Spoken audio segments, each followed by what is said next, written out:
There's a really serious allegation shaking up Indian politics right now, and it's called Vote Chori, which means vote theft. So today, we're going to cut through all the noise and break down exactly what the accusations are, how officials are responding, and what this whole controversy tells us about the world's largest democracy. Okay, so what is vote chori? Well, it's a Hindi term, and it literally means vote theft. And wow, has it become a powerful rallying cry. This isn't just a catchy phrase, it's the accusation at the very center of a massive challenge to the integrity of India's entire election system.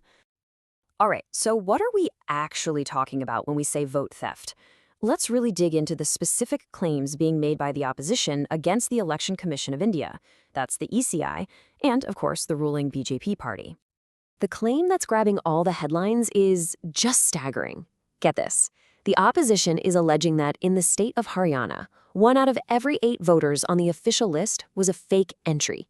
That's a huge number, and it's clearly designed to suggest this is a massive, widespread problem. But it's not just about that one statistic. Not at all. The opposition is painting a picture of a much broader pattern of, well, malpractice.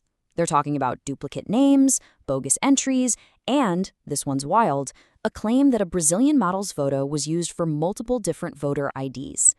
On top of that, they allege that critical CCTV footage was destroyed and that a new law makes it tougher to hold election commissioners accountable. The whole point they're making is that this was all done to help the ruling party. Now, obviously, these are some incredibly serious accusations, so you can bet they got a response, and a pretty quick one. Let's look at how the Election Commission and the ruling party are pushing back against this whole story of widespread fraud. So the pushback came from 2 very different directions. On one hand, you have the Election Commission. They went the formal, by-the-book route, demanding that the opposition submit a signed affidavit with actual, concrete proof. Without that, the ECI says the claims are just baseless. On the other hand, the ruling BJP took a totally political approach, dismissing the whole thing as, what a joke, and turning it around, accusing the opposition of trying to damage the electoral process itself.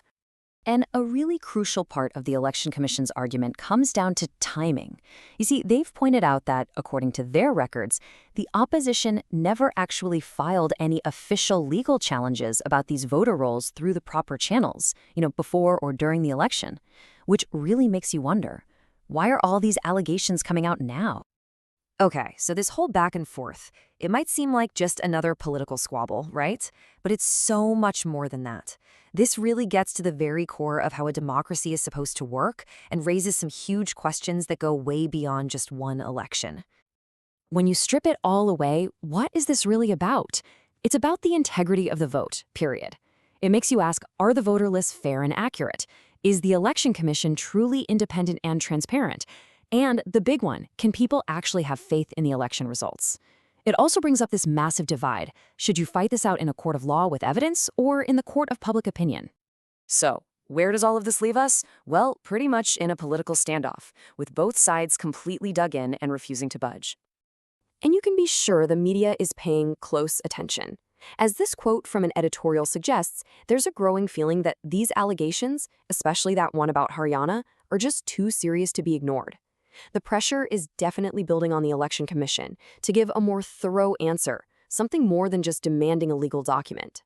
So, what happens next? Well, on one side, you have the opposition, and they're taking their case directly to the people, planning public protests, using that Vote Chori slogan.